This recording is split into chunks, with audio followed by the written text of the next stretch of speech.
Hello viewers, আশা করছি তোমরা সকলেই ভালোই আছো। আজকে তোমাদের একটি সুন্দর নৌকা সহ সিনারি ড্রয়িং মম রংলো দিয়ে দেখাবো। ভিডিওটি প্রথম থেকে শেষ পর্যন্ত দেখো।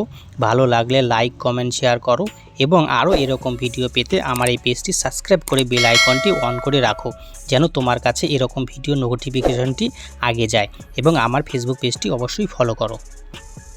প্রথমে আমি এরকম নৌকা এঁকে নেব। মাঝি নৌকা ধরে আছে, গভীর জলে নৌকা ভাসছে আর ঝড়ো হাওয়া হচ্ছে।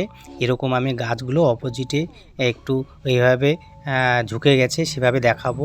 এবার নদীর মাঝখানে একটি শুকনো গাছে পাখি বসে আছে মাছরাঙা মাছ ধরার জন্য, আর পাশে জঙ্গল।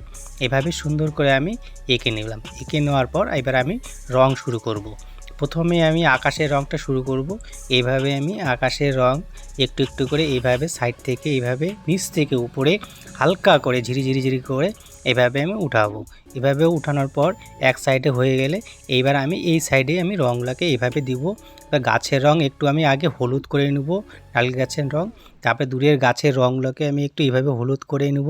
এবং নেওয়ার পর গাছের জঙ্গলের পাতাগুলোকে এইভাবে একটু হলুদ করে নিয়ে জলের রং একটু হালকা আকাশি দিয়ে আগে আমি হালকা ছায়ার মতন একটু করে নেব। নৌকার নিচে যে ছায়াগুলো পড়ে সেগুলো একটু করে নেওয়ার পর এবার গোটাটা নদীর জল যেরকম সেভাবে আমি দেখিয়ে দেবো। দেখিয়ে দেওয়ার পর এবার আমি শুকনো গাছের যে নদীর মধ্যে যে শুকনো গাছের আছে সেই গাছটাকে আমি একটু কালচে হলুদ দিয়ে আমি একটু আগে প্রথমে রং করে নিয়ে তারপরে একটু লাইট ইয়েলোটা দিয়ে একটু নৌকার এক সাইডটা করে নিলাম। তারপরে গাছের পাতার রং সবুজ হবে, একটু সবুজ দিয়ে নেব। জঙ্গলের পাতাগুলোর একটু রং সবুজ হবে, হালকা সবুজ দিয়ে।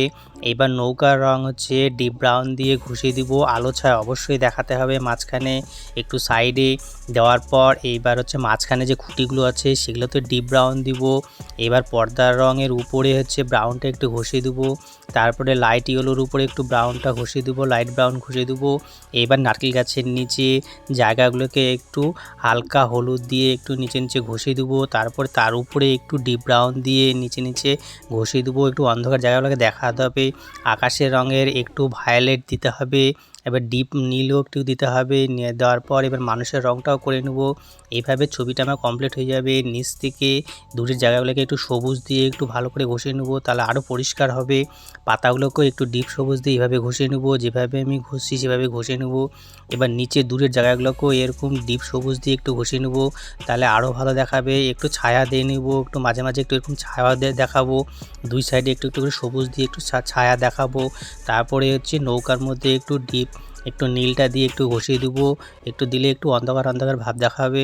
এইভাবে ডিপ টোনটা আমি এভাবে ব্যবহার করব। জলের মধ্যে একটু ডিপ টোন এভাবে দিব। তারপরে নৌকার মধ্যে যে ছায়া থাকে সেই ছায়াটাকেও ডিপ টোন দিয়ে এভাবে দেখাবো। এইভাবে দেখানোর পরেই আমার ছবিটা আরও ভালো দেখাবে। জলটাকে আরও একটু ডিপ করে দেবো। এইবার মাঝখানে কিন্তু অবশ্যই ছায়াগুলো দেখাতে হবে, তাহলে আরও ভালো লাগবে। এবার দূরের গাছের নিচে একটু অন্ধকার থাকে, যেখানে একটু আলো কম পড়ে সেগুলো জায়গাতেই আমি একটু ডিপ টোনটা এইভাবে একটু ডিপ করে ঘষিয়ে দেবো নৌকার। এইবার দুই কোণায় একটু ছায়া থাকে সেখানে ঘষিয়ে দেবো। নৌকার নিচে ছায়াটাকে আরও একটু ডিপ করে দেখাবো।